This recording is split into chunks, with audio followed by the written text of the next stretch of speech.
But by 1904, the first Viproplex model came on the market, and from then on, the speed keys were the kings on the telegraph wires.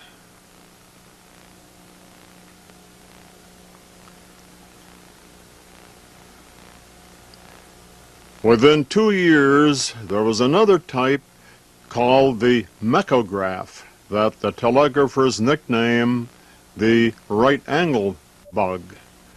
Note the paddle on the right side. This key is very collectible.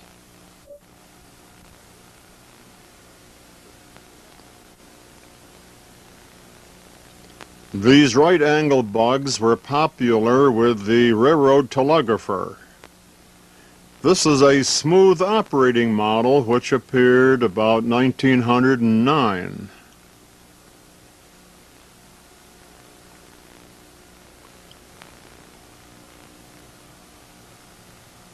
(1910) saw the first fully automatic key, the Hewlett, which operated by a spring-wound motor.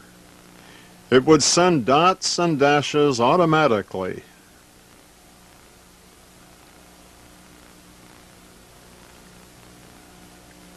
The keying paddle looks like one of our present-day electronic keyers. One of these rare devices is in the AWA Museum.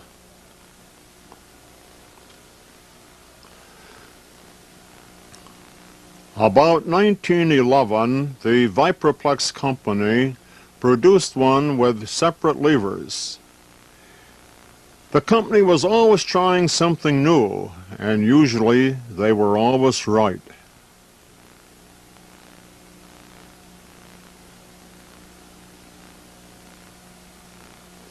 By the time the United States entered the First World War, it was found that a different type of semi-automatic key was needed to fit into the crowded operating desk.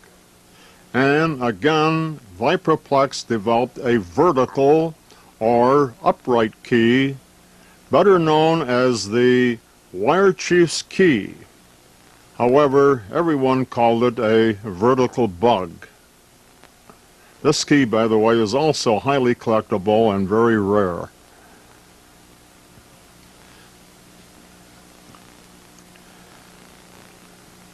By the early 1920s, the bugs or semi-automatics began to appear just about everywhere.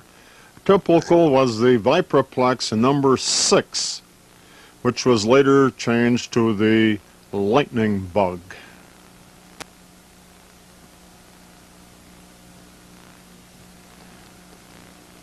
Now here's an odd one. This is a triplex that could be used either by a left-hand or a right-hand operator, or the center position, it could be used as a hand key.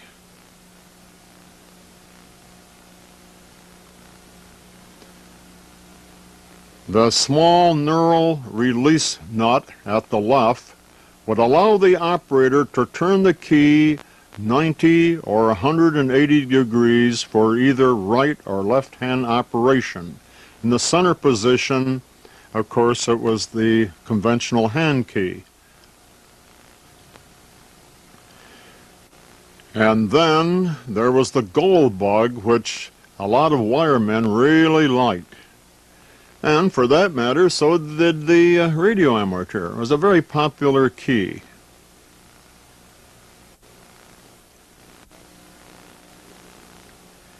And then there were the miniature bugs like the Ultimate that could be carried in a pocket to sport events. This was one of the many keys used by the telegraphers at the Dempsey-Tunney fight. In the mid-30s, code champion Ted McElroy was advertising his own type of speed key that was both a favorite with the commercial as well as the amateur operator.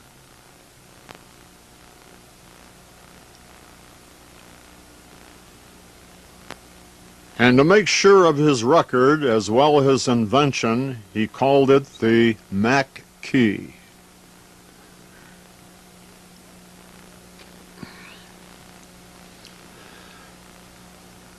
This is one of the smaller and more rarer of the Mac keys.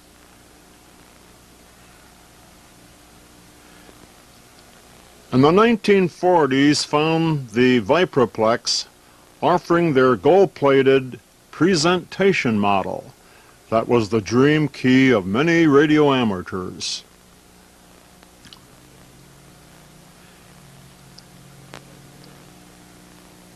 Another key of the period was this odd bug that created both dashes and dots automatically, the Mellahan Valiant. It was short-lived.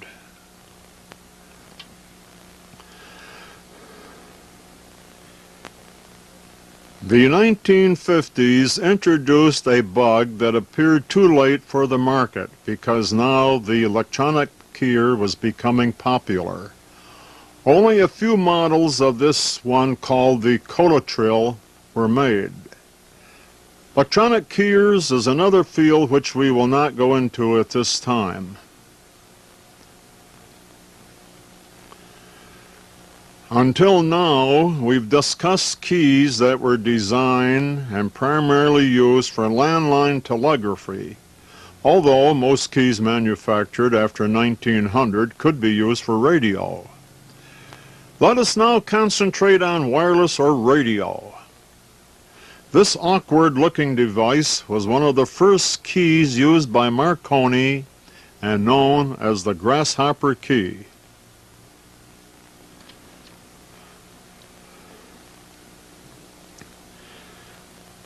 Early radio keys were generally large and heavy, the reason for this being the need to have large, heavy contacts, since the key usually broke the primary of a high-voltage transformer. This massive brute keyed 10 kilowatts.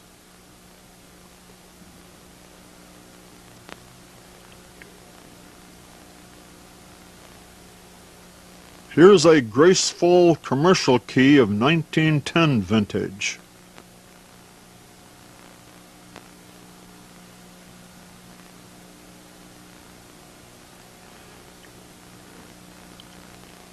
A ship installation of the period. The noisy spark transmitter is housed in the small room at right.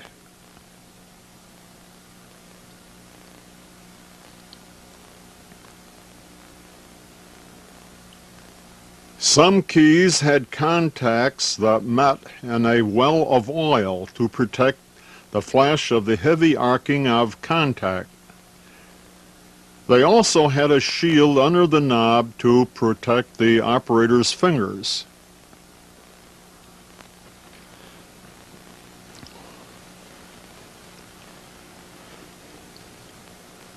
Commercial keys took on a variety of sizes and shapes. The key at upper right, with a switch on the side, is a Marconi key, typical of the Titanic period.